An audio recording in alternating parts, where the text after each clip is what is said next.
Aujourd'hui, j'ai le plaisir de vous présenter mon interview avec Nicodème Loemba, qui est chercheur et étudiant en droit et qui nous parle un petit peu de son travail sur la protection des données personnelles dans le contexte de l'intelligence artificielle. Et j'ai le plaisir aujourd'hui de vous partager notre discussion. Ça a été une longue conversation très instructive et j'ai bien l'intention de vous partager toutes ces pépites au travers de plusieurs vidéos. Merci pour l'invitation, je suis très content d'être là. Moi, c'est Nicodème Loemba, je suis étudiant à la maîtrise en droit à l'université de Sherbrooke, plus précisément à la maîtrise en recherche. Et à côté de mon parcours classique, je suis aussi membre du laboratoire pour la recherche critique en droit, dont je suis coordonnateur depuis l'automne passé. Voilà principalement ce que je fais. Mis à part mes recherches en intelligence artificielle et en droit, je travaille aussi sur le droit de l'environnement. Est-ce que tu peux nous expliquer un petit peu quel a été ton parcours avant d'arriver à la maîtrise ? Tout à fait. Alors, moi, j'ai envie de dire, j'ai d'abord un parcours classique, au sens où j'ai fait mon bac, je suis rentré à la faculté de droit au Congo, parce que je viens de la République du Congo. Donc, j'ai fait, comme la majorité des juristes, 3 années pour obtenir une licence en droit. En général, tu choisis entre une licence en droit privé et une licence en droit public. Moi, j'ai fait la licence en droit privé, tout simplement. Ça me plaisait, ça me parlait beaucoup plus. Et ensuite, il s'agissait de faire un master. Ça prend 2 ans en principe. À l'époque, moi, je voulais être avocat, tout simplement. Et surtout avocat en droit pénal, dans la défense et tout ça me plaisait beaucoup. J'avais vu, à la base je voulais même pas faire du droit, mais juste avant d'avoir mon bac, je me souviens que j'avais regardé sur la chaîne Planète, sur l'avocat Jacques Vergès, et j'arrivais pas à croire qu'on pouvait faire un métier comme ça. Il défendait des personnes qui étaient accusées pendant la guerre d'Algérie, c'est des personnes qui étaient quasiment condamnées à mort et lui il les défendait, et je trouvais ça incroyable que ce soit le métier de personnes, de défendre des personnes et tout comme ça. J'ai voulu être avocat en droit pénal, sauf que quand j'étais en cours de licence, on était enseigné par un ancien procureur qui nous expliquait que le droit pénal c'est très beau, c'est très noble, mais ça ne paye pas les factures. Alors ça m'a un peu déçu,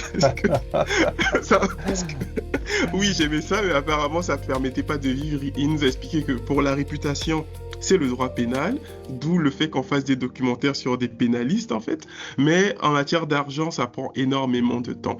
Donc j'étais un peu divisé, mais j'ai toujours voulu faire du droit pénal, donc quand je suis allé en master, j'ai fait un master de droit privé général en fait, ça revient vraiment en profondeur sur les bases du droit privé.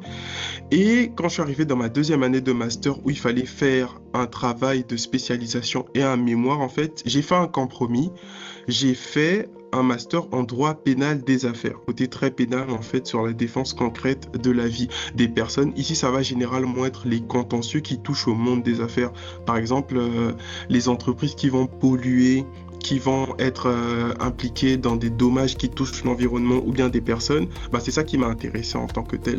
Donc j'ai fait mon premier mémoire sur ça, en fait, la responsabilité pénale des entreprises. Et ensuite, après ça, j'ai commencé à travailler. Il faut dire que j'ai fait ma licence au Congo et ma maîtrise, je l'ai faite au Sénégal. Et au Sénégal, j'ai commencé à travailler en cabinet d'avocat pendant quasiment 1 an et demi. Et ensuite, après le cabinet d'avocat, je suis parti en entreprise. Et là, en fait, il y a un gros shift, en fait, parce que pendant tout ce temps, je voulais vraiment être avocat. Mais mon passage en cabinet d'avocat m'a un peu mis sur le côté très plat de la vie d'avocat en fait, et je me suis pas senti très stimulé intellectuellement sur certains aspects qui m'intéressaient moi. Il y avait de l'intérêt, tout ce qu'il faut, mais sur les choses qui m'intéressaient, je les trouvais pas. Il y avait pas énormément de cas de droit pénal des affaires, je faisais beaucoup de droit du travail, des trucs comme ça. C'est important que j'en parle parce que à ce moment, quand le droit me refroidit, je rencontre à Dakar en fait des personnes qui élargissent un peu ma vision des choses, parce que j'ai beaucoup étudié le droit, j'ai beaucoup lu le droit, mais je ne voyais pas ce qu'il y avait autour du droit, à savoir la société en tant que telle. Et je peux dire que à partir du moment où je suis devenu travailleur, je travaille de 9 à 17 heures, mais après le travail, je suis libre et je n'ai plus à réviser mes cours. Et à partir de ce moment, je commence à lire énormément de choses différentes, de l'histoire, de la politique, de la philosophie, et ça m'ouvre. En fait, je réalise en fait que ceux qui ont fait du droit le savent en fait. En première année, on nous dit ubi societas, ubi ius. Là où il y a de la société, il y a du droit. Et nous, les juristes en on est convaincu qu'on est à la base de la société,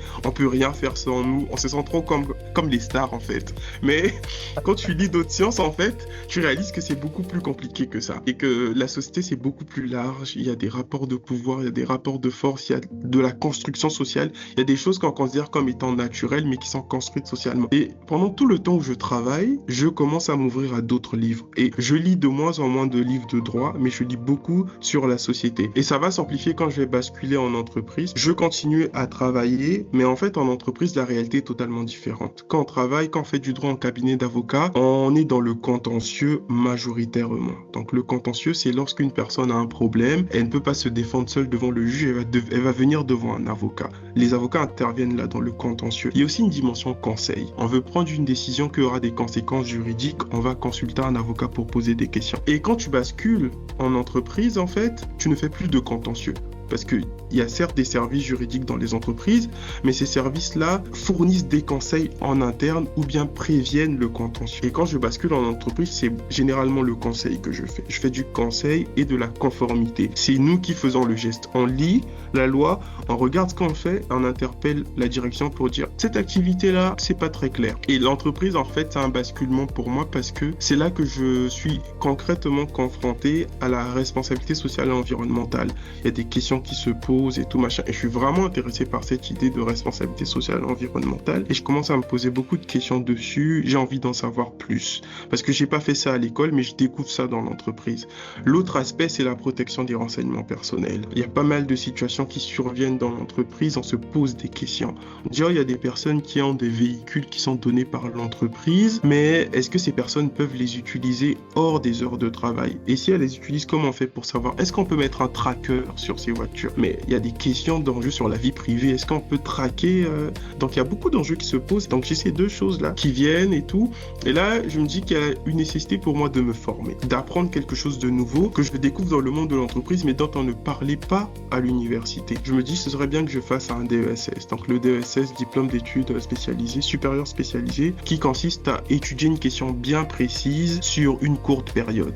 Ça prend 1 an. Et c'est là que je me tourne en fait vers l'université de Sherbrooke, où je vais m'inscrire dans le DESS en droit des affaires et risques de l'entreprise. Et dans les risques de l'entreprise, il y a tout ce qui touche à l'activité de l'entreprise, mais qui est susceptible d'aller vers du contentieux devant un juge. Donc comment on prévient ce genre de choses en fait. Je suis venu à Sherbrooke pour le faire, ça m'a pris 1 an, et je suis venu principalement avec l'idée d'en savoir plus sur la responsabilité sociale et environnementale, faut que je le dise. Cependant, j'avais un cours sur l'économie du numérique, c'était intitulé comme ça, et c'est un cours ça m'a vraiment plu, j'ai accroché. C'était un cours enseigné par un professeur et un avocat. Donc on avait vraiment le côté droit, très droit, et on avait le côté droit de la pratique en fait que l'avocat nous donnait. Et là on me parle de renseignements personnels, de collecte des données et tout. Mais tout ça, je suis vraiment ébloui parce qu'on approfondit des aspects que je voyais légèrement au travail. Et ça m'a beaucoup plu. J'ai accroché beaucoup plus que la responsabilité sociale et environnementale. C'est un concept, c'est une notion qui est très limitée en fait. Il y a très peu de portée d'un point de vue critique. J'avais plus l'intérêt que j'avais pour ça, alors que dans le numérique, je me sentais très concerné. Je découvrais ce qu'on pouvait faire avec mes données et je voyais aussi le rôle que jouait le droit. Et je me suis dit, ça j'ai envie d'aller beaucoup plus loin dans ça. Et quand j'ai fini mon DESS, ça tombait bien, il y avait des opportunités pour faire de la recherche en maîtrise, soit au doctorat. Mon directeur de programme, qui est actuellement mon directeur aussi de recherche, m'a proposé de plutôt faire d'abord une maîtrise pour me plonger dans comment on fait la recherche en droit. C'est un cours que j'avais jamais appris. Parce que moi, j'ai plutôt appris le droit pour aller travailler. Mais faire la recherche, c'est radicalement différent.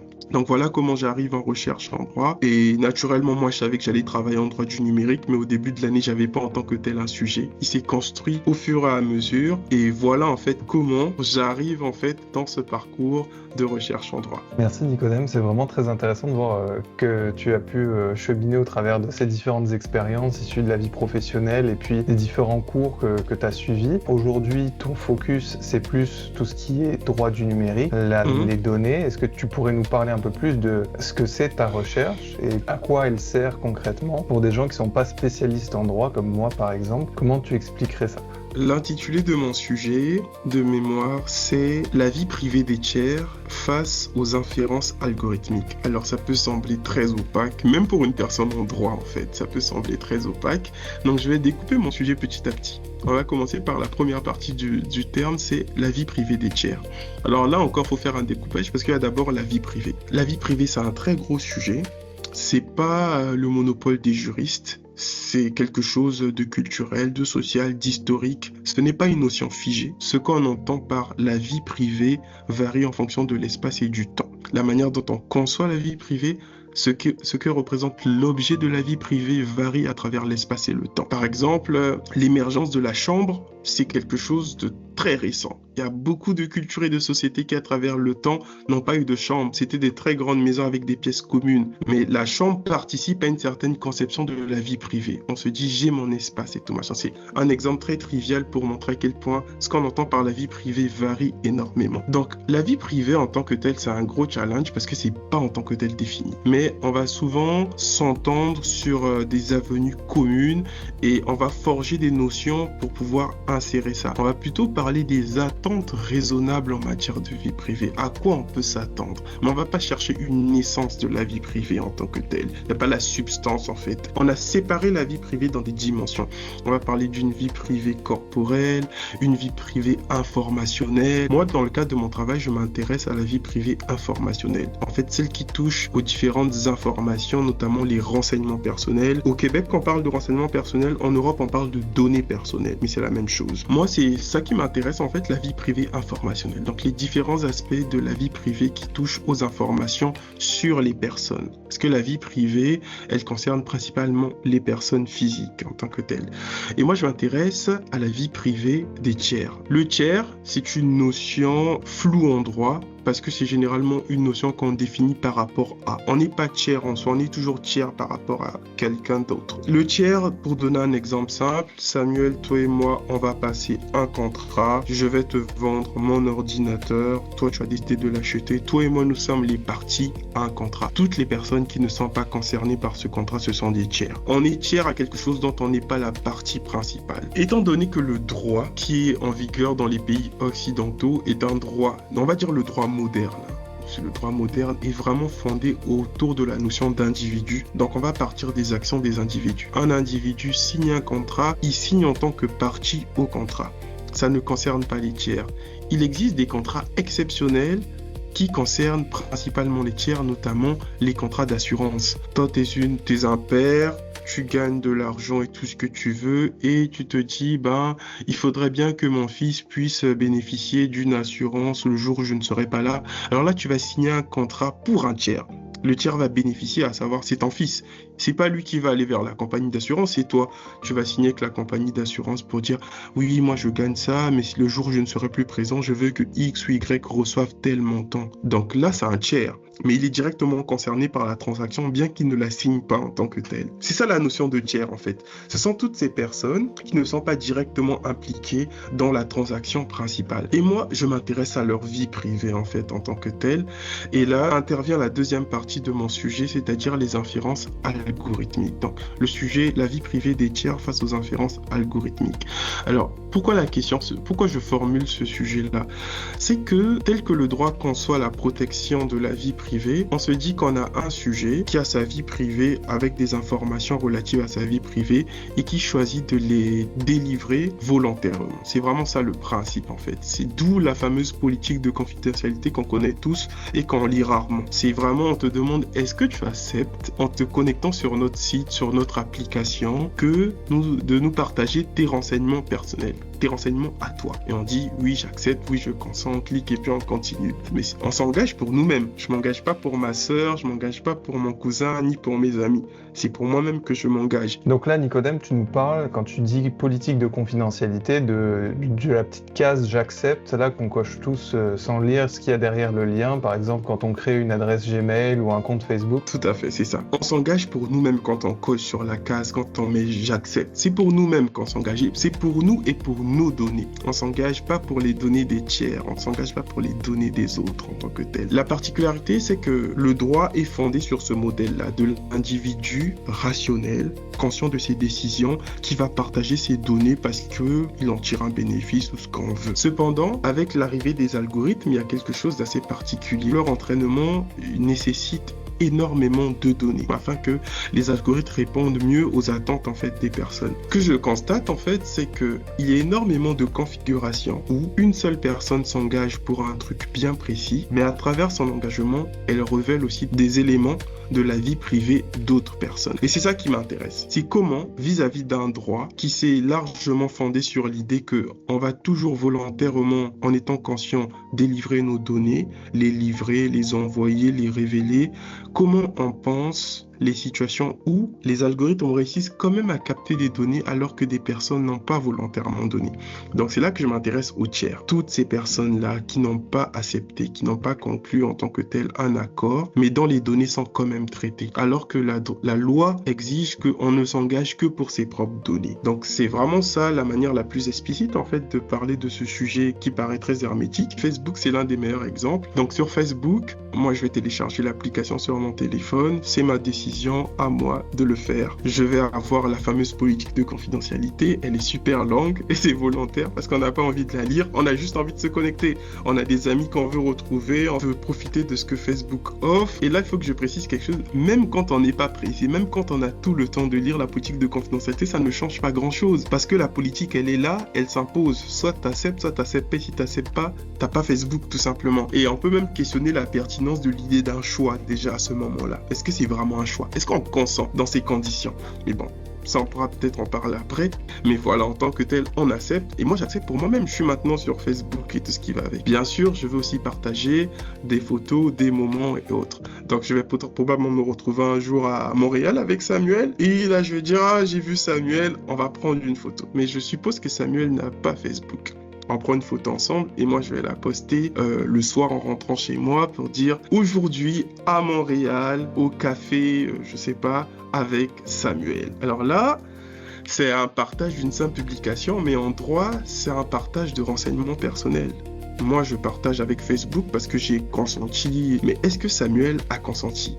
Parce que là, sur la photo, il y a le visage de Samuel, il y a le prénom de Samuel, il y a la localisation de Samuel. Et ça, ce sont des renseignements personnels. Parce que je ne l'ai pas encore dit jusqu'à maintenant, mais la notion de renseignement personnel, le critère le plus déterminant dans ce qu'on entend par un renseignement personnel, c'est l'information en fait, et l'identification. Donc, dans un renseignement personnel, on trouve une information qui permet une identification. En révélant un visage, une localisation, un prénom, je donne énormément d'informations qui permettent clairement d'identifier qui est Samuel. Et avec les algorithmes, il y a énormément de ce qu'on appelle de recoupement. C'est-à-dire qu'à partir de ces trois informations, on est capable d'en chercher d'autres en fait. Et avec un visage, un prénom, une localisation, on est déjà très bien avancé. Donc là, ce que je viens de faire, c'est de livrer les informations personnelles d'une personne qui n'a pas de compte Facebook, qui n'a pas volontairement partagé ses données à Facebook. Et la loi au Québec, précisément, indique qu'on ne partage ses données que volontairement en consentant. Et dans le présent cas, Samuel n'a jamais consenti à tout ce qui vient de se passer. Et mieux encore, Facebook assume clairement que la personne dispose d'un compte ou non, nous, on récolte et on traite ces données. Alors ça, c'est une violation directe de la loi. Mais c'est ce qui se passe généralement, en fait, dans énormément de situations. Et là, je prends le cas de Facebook et je parle du Québec, mais dans énormément de législations, le principe du consentement est individuel. On ne consent que pour soi-même, en fait. Ça, c'est le cas de Facebook qui est l'exemple le plus facile, mais je peux aussi donner l'exemple des tests génétiques. Aujourd'hui, il y a beaucoup de sites qui offrent la possibilité de remonter sur ses ancêtres, je ne sais pas de quelle époque, on veut savoir on vient de quel continent et autres, on va acheter un test en ligne et on va envoyer son ADN. Encore une fois, l'ADN que je vais envoyer, ce n'est pas seulement mon ADN. Je donne également l'ADN de ma sœur. Et ma sœur, elle n'a jamais consenti à ça. Donc, ça, c'est encore une autre situation où on partage volontairement nous-mêmes des données, mais ces données touchent aussi des tiers. Troisième exemple super simple, c'est l'exemple du carnet d'adresses. Dans le téléphone, on a l'application Contact. dans l'application Contact, qui est parfois reliée à Gmail, on accepte à nouveau la politique de confidentialité de Gmail et de ce qu'on veut. Gmail va accéder et moi, je vais juste avoir dans mon téléphone un contact avec son nom, son prénom, son numéro, éventuellement la ville où il se trouve, éventuellement son adresse courriel. Tout ça, ce sont des renseignements personnels que moi, je livre, alors que ces personnes n'ont jamais volontairement décidé de livrer ces contacts-là. Donc, il y a énormément de situations où clairement la conception de la protection et du consentement en fait tel que formulé dans la loi est d'office violé en fait. Donc c'est ça mon projet de recherche sur lequel je travaille. Pour donner peut-être un peu un détail d'un point de vue plus gestion, le marché de l'information c'est un énorme marché très lucratif. Il y a beaucoup d'entreprises qui revendent des informations, des données, adresse email, code postal, numéro de carte, etc. Et donc toutes ces choses-là sont une valeur monétaire qui sont en fait des informations qu'on détient sur nous, qui nous caractérisent. Par exemple, avec un code postal, en Amérique du Nord en tout cas, on a à peu près 7000 informations variables. Parfois on peut savoir en moyenne combien les gens dépensent en café, en alcool, en sport, en abonnement, etc. Un autre exemple intéressant que j'ai vécu personnellement, c'était un collègue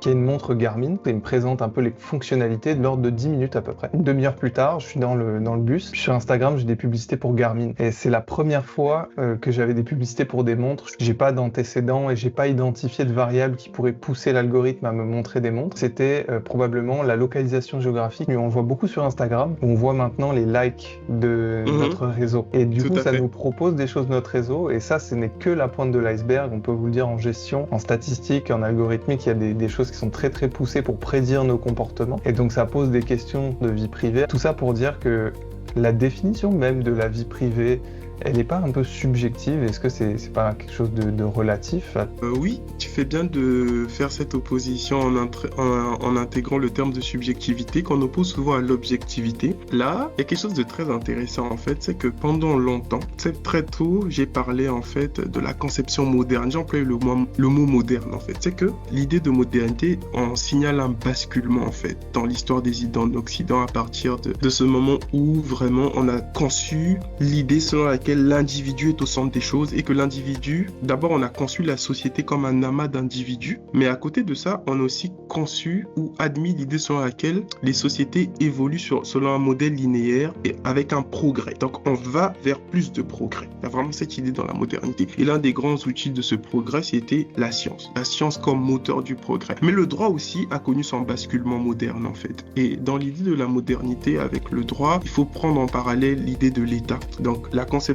moderne du droit apparaît aussi avec l'État-nation moderne en fait. Donc la forme moderne de l'État, c'est l'État-nation. Avec cette idée que l'État devient le pôle qui concentre le droit. Parce que avant l'événement de l'État moderne en fait, le droit avait plusieurs pôles. Les petites communautés avaient leur manière d'organiser leur droit. L'État vient comme monopoliser en fait la formation du droit. Et on suppose, c'est vraiment l'idée dans le discours sur le droit moderne en fait, c'est que le droit est objectif et que le droit est rationnel. C'est-à-dire qu'on peut systématiser le droit pour en faire un objet rationnel, avec une méthodologie claire. Dès qu'un problème se pose, il suffit d'appliquer un raisonnement logique, en fait, majeur, mineur, conclusion, pour arriver à la solution. Donc il y a vraiment cette idée de systématisation, de rationalisation, et ce discours-là laisse très peu de place à la subjectivité. C'est-à-dire que on veut dire que derrière les décisions de justice, il n'y a pas autant de subjectivité que ça, parce que le système est rationnel et logique, en fait. Et là, quand on prend, par exemple, les situations relatives à la vie privée, quand on s'inscrit dans la trame moderne en tant que telle, on va essayer de minorer au maximum tout ce qui touche à la subjectivité. On va se dire, il est possible qu'on se base sur des principes très objectifs pour pouvoir prendre des décisions en tant que telles. Mais comme tu le dis, la vie privée vient minorer ça. D'où en fait la difficulté qui s'est très vite posée pour définir de manière objective ce qu'est la vie privée. Il y a toute une construction dont nous sommes héritiers aujourd'hui en droit sur la manière dont on a conçu la vie privée. Vraiment, pour faire court, on peut partir, notamment en Amérique du Nord, d'un célèbre article qui est écrit par deux juristes en fait, Warren et Brandeis. C'était un juge, un autre professeur de droit et l'autre professeur de droit sur ce qu'ils entendaient par la vie privée. Et eux en fait, ils ont conceptualisé la vie privée d'une manière, on va dire, très bourgeoise en fait, au niveau et autour des conceptions de l'individu en tant que tel. Parce que c'est parti vraiment d'un élément très particulier. Il y avait le mariage chez l'un d'eux, je ne sais plus si c'est chez Warren ou chez Brandes, mais il y avait des photographes qui voulaient prendre des photos. Et ça les a beaucoup dérangés, qui est cette intrusion-là. Vraiment, la conception moderne de la vie privée qu'on retrouve dans le droit aujourd'hui, et même dans la notion d'information et autres, est largement héritière de ça, en fait. Et à partir de là, il y a une thèse qui est aussi aujourd'hui très dominante, c'est l'idée, en fait, du contrôle. Ça vient de là. C'est l'idée qu'on doit contrôler nos informations. D'où le consentement, en fait, cette idée que je consens à donner volontairement X, Y, Z, en fait. Donc, le droit se construit avec ses discours, ses conceptions, cette manière de voir la vie privée. Mais on ne la définit pas toujours. Aujourd'hui, si tu lis les décisions de justice, on va beaucoup te parler d'attente raisonnable. Tu vois, on ne définit pas ce qu'est la vie privée, on va chercher un critère qui est l'attente raisonnable. Dans cette situation, quelle pouvait être l'attente raisonnable d'une personne en matière de vie privée? À quoi tu pouvais t'attendre raisonnablement? Et là, l'enjeu dans les décisions de justice va être de définir le raisonnable dans cette situation. Qu'est-ce qui est raisonnable? Donc, à nouveau, je veux juste te montrer comment on veut toujours aller vers quelque chose de plus objectif, alors que là, on est frappé sur le caractère largement subjectif de la perception. Tu vois, donc il y a cette opposition entre objectif et subjectif qui fait l'objet d'un grand débat auquel le droit essaie d'apporter quelque chose de stable, en fait. C'est pour revenir sur ce point-là, en fait, et sur les difficultés que pose jusqu'aujourd'hui la volonté de définir ou de figer la notion de vie privée qui ne cesse de se transformer. Dans cette idée de transformation, il y avait Mark Zuckerberg à une époque où on a commencé à beaucoup se plaindre en fait de la poussée de Facebook et de son intrusion dans la vie privée, où Zuckerberg, je paraphrase, je dis pas mot pour mot, disait la vie privée c'est un truc du passé.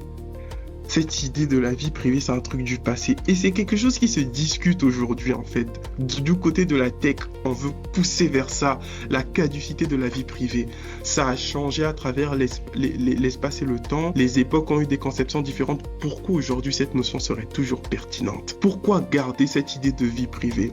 Alors que quand vous nous dites tout sur vous, on est capable de vous livrer les meilleurs services possibles. Mais du côté politique, de la société civile, on se dit, on a quelque chose à préserver encore. Donc même la définition de la vie privée, ce n'est pas quelque chose qui se passe dans une sphère spécifique fermée. C'est un enjeu de société avec des acteurs qui poussent, on brise des barrières, on va par-ci, on va par-là, on parle des questions de lobbying. La loi, ce n'est absolument pas quelque chose de neutre. Ça, c'est mon côté critique qui parle. Très tôt, j'ai dit que j'étais au laboratoire pour la recherche critique en droit. On étudie en fait les discours de droit non comme étant des choses neutres, mais qui sont influencés par des rapports de pouvoir en fait. La manière dont on conçoit les choses, la manière dont on conçoit la responsabilité, tout ça c'est traversé en fait par des rapports de pouvoir.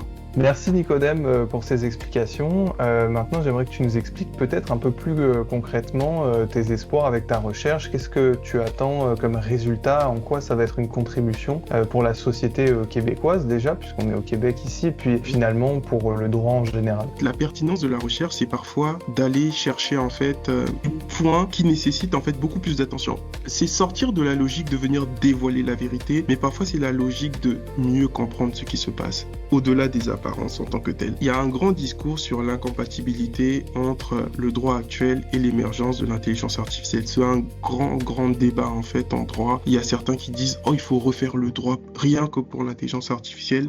Il y en a qui disent on est déjà doté des outils en fait pour pouvoir répondre à ce qu'apporte l'intelligence artificielle. Moi, quand je me suis lancé, je suis tout simplement parti d'un décalage. Le droit tel qu'il est écrit, la loi sur la protection des renseignements personnels au Québec, c'est vraiment ce texte parce que faut que je fasse une petite précision. La protection des renseignements personnels est codifiée dans une loi, mais cette loi n'a pas le monopole en fait de l'ensemble des situations. Il y a beaucoup de situations qui réglementent la protection des renseignements personnels qui se trouvent aussi dans des textes éparses. Moi, je choisis de me concentrer sur le texte principal, donc la loi qui est dédiée à la protection des renseignements personnels, qui met en avant la théorie du contrôle, selon laquelle on contrôle nos renseignements personnels avec le dispositif du consentement de l'individu. Et moi, je vais étudier le décalage. Comment ce texte de loi qui met en avant la qualité personnelle, c'est-à-dire le nom, le prénom, l'adresse, comment il rencontre un outil qui est l'algorithme qui lui se base sur les quantités. Plus il y a de données, plus l'algorithme est capable de déduire des informations. Donc il y a deux logiques que je trouve radicalement différentes. Le but d'une recherche en droit ici, notamment la mienne, c'est d'abord de questionner mon postulat. Est-ce que c'est vraiment radicalement différent. Est-ce qu'il y a des points où ils peuvent se rencontrer? Si oui, que sont-ils et dans quelle mesure il y a une rencontre en fait entre ces deux modalités? L'autre point, c'est et s'ils ne se rencontrent pas, qu'est-ce qui se passe? Comment on fait en sorte pour comprendre que ces deux logiques ne se rencontrent pas et pourtant que la réglementation veut cerner ce phénomène? Ça, c'est l'un des éléments. Un autre élément, c'est l'idée selon laquelle une province ou un État édicte la loi part d'une autre idée qui implique que si la loi est édictée, les gens respectent la loi. Sauf que, encore une fois, on revient à cette fameuse modernité. Dans la modernité, il y a un concept qui est très intéressant, c'est la souveraineté. Le souverain sur un territoire édicte la loi et tout le monde obéit à cette loi. Le problème avec les réseaux sociaux, l'intelligence artificielle, c'est que tout ça se situe dans un espace qui échappe à la souveraineté classique, donc les limites d'un territoire. Le cyberespace, on parle d'un cyberespace. Donc c'est pas palpable en fait. Facebook, c'est pas un territoire en tant que tel. Il y a des infrastructures matérielles que je ne nie pas, mais même ces infrastructures matérielles se trouvent dans un autre pays. Donc on est dans un territoire qui semble virtuel en tant que tel. Comment le droit rencontre cette réalité? Parce que la loi québécoise, elle existe depuis plusieurs années. La politique de confidentialité de Facebook existe aussi depuis plusieurs années. Alors comment se fait la rencontre en fait entre ces deux éléments? Comment on va concilier ça? Donc moi je viens dans la logique de comprendre et moins dans la logique de venir démontrer. Et c'est un peu ça la différence en fait quand on fait de la recherche en tant que tel. C'est que le premier but c'est de venir comprendre ce qui se passe. C'est vraiment de sortir au maximum des idées reçues qu'on a au préalable. On a toujours des biais. Ça, c'est inévitable. On en a toujours. Moi, je suis un utilisateur. J'ai le sentiment qu'on vole mes données. J'ai l'impression d'être traqué. Oui, ça implique des biais. Ça implique et ça influence ma perception sur l'objet de ma recherche. Mais il faut que je sois capable de rendre un travail qui montre que j'ai voulu comprendre les logiques dans toute leur complexité. Donc c'est ça en fait, c'est l'intérêt du travail de recherche, c'est de ne pas partir avec l'idée que je viens vous montrer que j'ai raison sur ce point. Il se peut que j'arrive au terme de ma recherche avec des résultats que je n'avais absolument pas prévus. Il faut que j'ai l'honnêteté de les présenter. Donc c'est ça tout l'intérêt en fait de ma recherche. Donc les objectifs se trouvent à ce niveau. Pour les résumer, il y a un objectif sur l'ontologie en tant que telle, c'est-à-dire la nature des éléments en présence, le droit qui fonctionne sur la qualité personnelle, les algorithmes sur les quantités, comment ils se rencontrent ou comment ils ne se rencontrent pas. Il y a aussi un objectif en fait sur la possible ouverture dans la mesure où le droit n'arrive pas à répondre concrètement aux défis qui sont posés par les algorithmes. Est-ce qu'il existe des concepts, des catégories, des notions ou même des conceptions du droit qui peuvent répondre de manière beaucoup plus adéquate. Et ici, on va aborder la question de ce qu'on appelle le droit relationnel, qui n'est pas un droit fondé sur l'individu, mais c'est un droit qui va plutôt se concentrer sur les relations qui existent entre les personnes. Tu as évoqué la notion de relation, tu as parlé de nos réseaux, le like des autres, ce qu'on envoie. On est toujours inséré dans des espaces, dans des milieux, dans des sociétés. Il y a des auteurs qui écrivent sur du droit relationnel, peut-être que leurs théories sont les plus adaptées à la situation. Donc voilà en gros vers quoi je pars en fait dans ma recherche avec ces deux objectifs-là. Rien à voir avec une idée ou un résultat attendu d'avance. Alors Nicodème, j'aimerais te parler d'un cas qu'on a tous les deux vu passer aux informations, en tout cas ici au Canada. Il s'agit de l'utilisateur là, qui a discuté avec un chatbot de BMW, puis qui a négocié la vente de son auto justement à un prix plus élevé que ce que la concession était prête à récupérer. Finalement, quelques minutes après avoir eu la validation par texto, il se rend compte qu'il a écrit depuis le début à une intelligence artificielle et il ne le savait pas. Puis il y a un humain qui lui répond en expliquant qu'il parlait à une intelligence artificielle et que finalement sa proposition n'est pas valide puisque c'était pas un humain. Et lui finalement est pas content puisque il réclame que BMW assume ses affirmations puisque à qui il parle, ça c'est pas de son ressort. Donc là pour moi c'est un cas d'école super intéressant parce qu'on a les trois parties, les deux, la BMW l'entreprise, le particulier qui négocie, il y a la conclusion d'un accord entre les deux. Donc normalement il y a une forme de contrat même s'il n'est pas explicite dans ce que je comprends du droit des contrats en tout cas. Et là il y a quelqu'un qui vient nous expliquer comme si on découvrait un vice caché parfois que le contrat est caduc. L'accord ne tient plus parce que c'était une intelligence artificielle. Est-ce que on peut dire que quelqu'un a raison ici? Est-ce que le droit aujourd'hui dans son état nous permet de mobiliser quelque chose?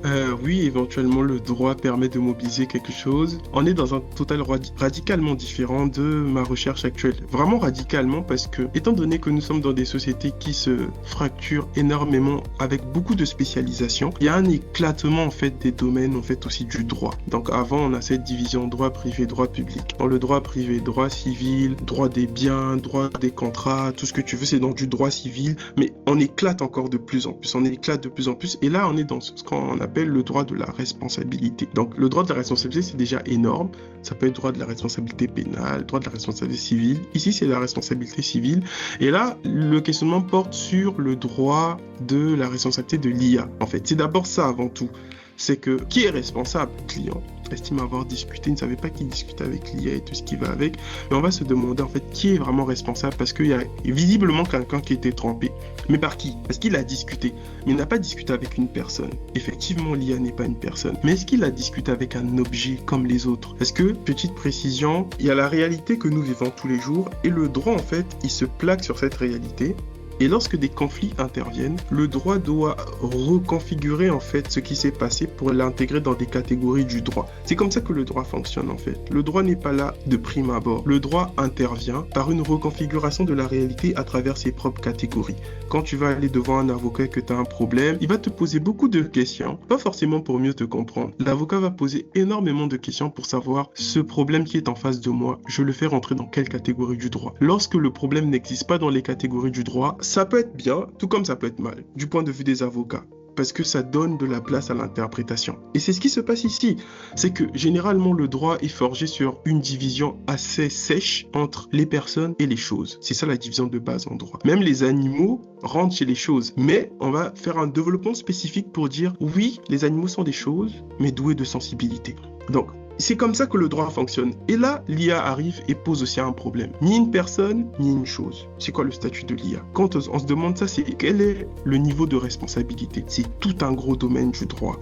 La responsabilité de l'IA, il y a plein de littérature. On peut faire toute une thèse aujourd'hui sur ça parce que encore de grosses questions se posent en fait. Et là, dans le cas précis où nous sommes en fait, on va essayer de insérer l'IA dans une catégorie de la responsabilité qui existe déjà. Parce qu'en responsabilité civile, on est responsable de ce qu'on fait. Si ton chien mord une personne, ton chien, on va dire que c'est ta chose, c'est toi qui es responsable, alors tu es responsable de la chose, alors tu deviens responsable de cette morsure et c'est toi qui payes. Ça marche comme ça. Et dans ce cas, en fait, si on considère l'IA comme étant une chose, parce que c'est la catégorie dans laquelle il peut rentrer, notamment un bien, au Québec, il y a ce qu'on appelle la responsabilité du fait des choses. Une chose est à l'origine d'un dommage, d'un préjudice. Qui est le responsable de cette chose? C'est à cette personne de prendre en charge la chose en tant que telle. Donc ici, le bien dont il s'agit, c'est l'IA. Et naturellement, quand la personne est devenue insatisfaite de la chose, c'est dit, on va aller en justice. Il fallait qu'un responsable vienne bien répondre de ça. Dans l'affaire BMW dont on parle, on va dire qu'il y a eu un arrangement à l'amiable dans la mesure où BMW a tenu finalement l'engagement de son IA chatbot. Et on va dire que c'est la solution facile. Mais il n'y a pas encore en tant que tel de décision de justice en fait sur ce genre de situation. Il y a un précédent qui a eu lieu, qui s'est passé en Colombie-Britannique avec Air Canada. Un client voulait réserver un billet, il est effectivement réservé. Le client était au courant qu'il y avait un rabais lorsqu'il s'agissait d'un décès. Si tu prends le billet en raison d'un décès, tu as un possible rabais. Alors lui, il discute avec le chatbot sur le site de Air Canada. Le chatbot sur le site indique que oui, effectivement, tu as un rabais. Il suffit que tu puisses remplir tel document dans les 90 jours, si je ne me trompe pas, qui suivent. Lui fait tout ce qu'il faut, mais bizarrement, on lui répond pour dire « Ah non, ça, il fallait le faire avant. » Il dit « non, le chatbot m'a dit qu'il fallait le faire après. » Donc, il y a eu tout un contentieux dessus. Air Canada a dit « Le chatbot, c'est une entité autonome. Nous, on n'est pas responsable du chatbot. » Le juge a dit « non, le chatbot, ce n'est pas une personne en tant que telle. » Le juge, en fait, considère que le chatbot est une dimension du site. Et c'est le site de Air Canada, alors Air Canada est responsable de tout ce qui se passe sur son site. Et Air Canada a été déclaré, je dis vite fait coupable, mais Air Canada a dû dédommager le client. Et ici, il y a de fortes chances en fait de penser qu'on aurait pu migrer vers quelque chose de similaire en allant devant la justice, que ce soit sur la base du code civil ou plutôt sur la loi de la protection des consommateurs, en disant que c'est une représentation fausse et trompeuse que j'ai eue en tant que consommateur et raison pour laquelle vous êtes responsable.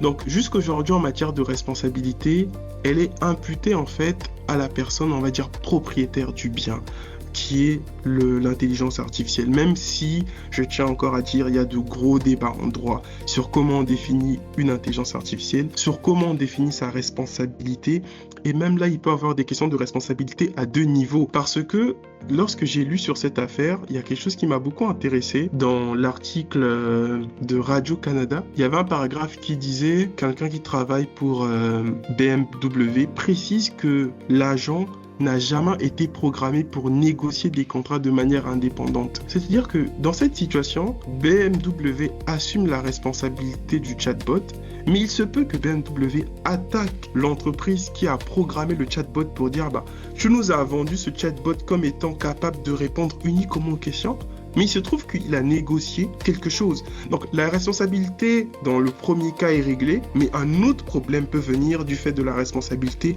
du concepteur en fait. Donc il y a des chaînes en fait qui peuvent s'étaler ici. Donc ce sont des sujets très larges, c'est encore largement débattu parce qu'il y a des difficultés à cerner en fait l'essence en fait de ce qu'est l'IA en droit, parce que le droit veut l'insérer dans ces catégories. Donc c'est totalement ouvert. Mais dans le présent cas, c'est mal en point pour les entreprises, j'ai envie de dire, parce que jusqu'à preuve du contraire, elles sont encore responsables de leurs choses. C'est intéressant et puis ça me fait penser à ton premier exemple. La question est de savoir quel accord de confidentialité ou quel accord d'utilisation ou de conditions générales a signé BMW avec le prestataire, on suppose, qui fournit ce service. Et ça pose une autre question qui est de l'ordre du consentement tel que tu l'as expliqué pour le tiers. La personne qui utilise le chatbot, qui va donner par exemple une adresse, un code postal comme on disait, qui peut fournir beaucoup d'informations, un nom, un prénom. Le chatbot, il est hébergé où ?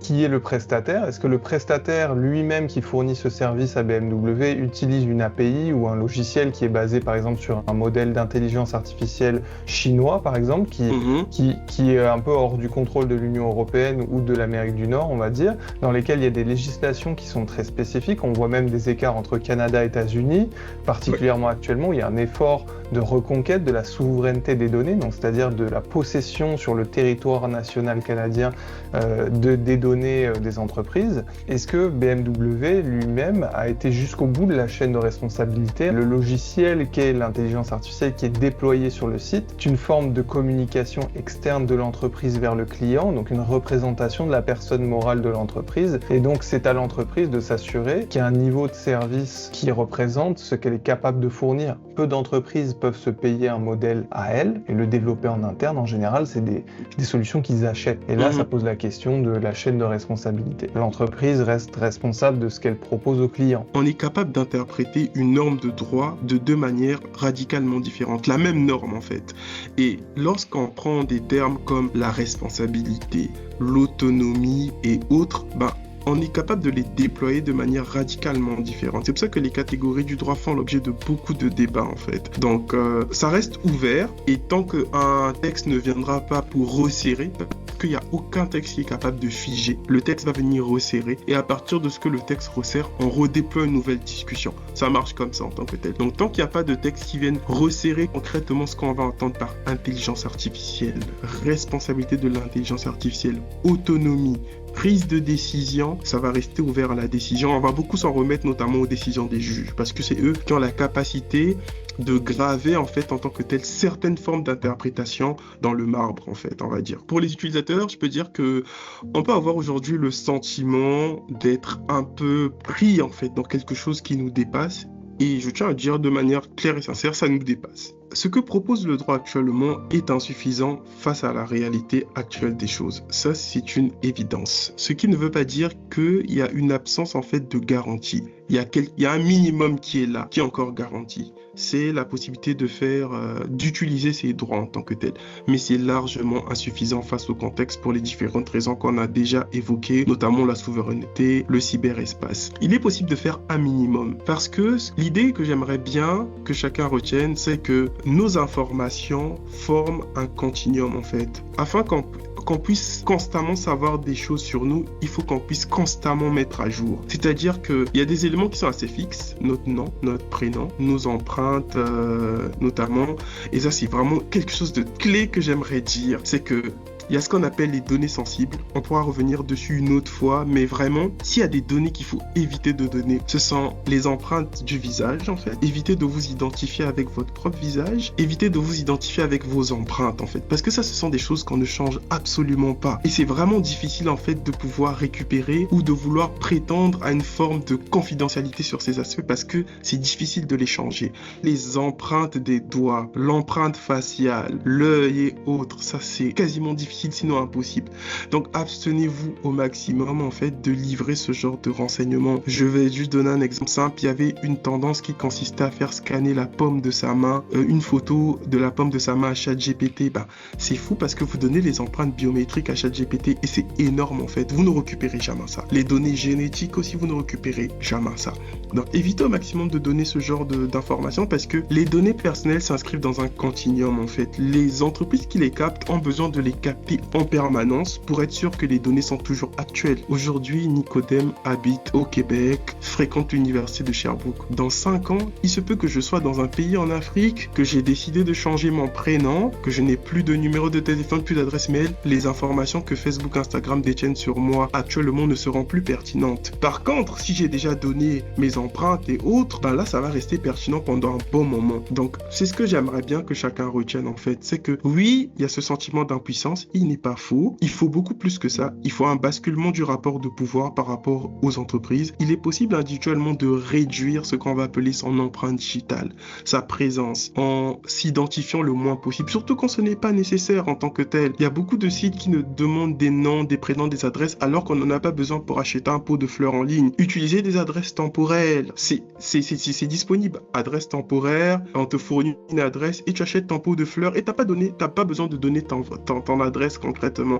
Donc il faut être économe en fait dans la manière dont on donne nos adresses et ça demande un gros travail. Je suis conscient de ça, mais si on tient à sa vie privée, ce sont des petits gestes comme ça qu'il faut commencer à faire, mais qu'on ne se trompe pas. Pour qu'on puisse bénéficier d'une protection effective, il faut un basculement du rapport de force. Et ça, c'est quelque chose de politique. Nicodème, merci beaucoup. C'était vraiment très intéressant. C'était un plaisir de discuter de tout ça avec toi et je suis persuadé que nos auditeurs et auditrices sont ravis de savoir comment aussi protéger plus leurs données et puis d'avoir compris quel était le travail d'un chercheur en droit. Merci Samuel pour l'opportunité, pour l'invitation et pour la discussion que j'ai trouvée très sympa. J'ai pas vu le temps passer, donc merci.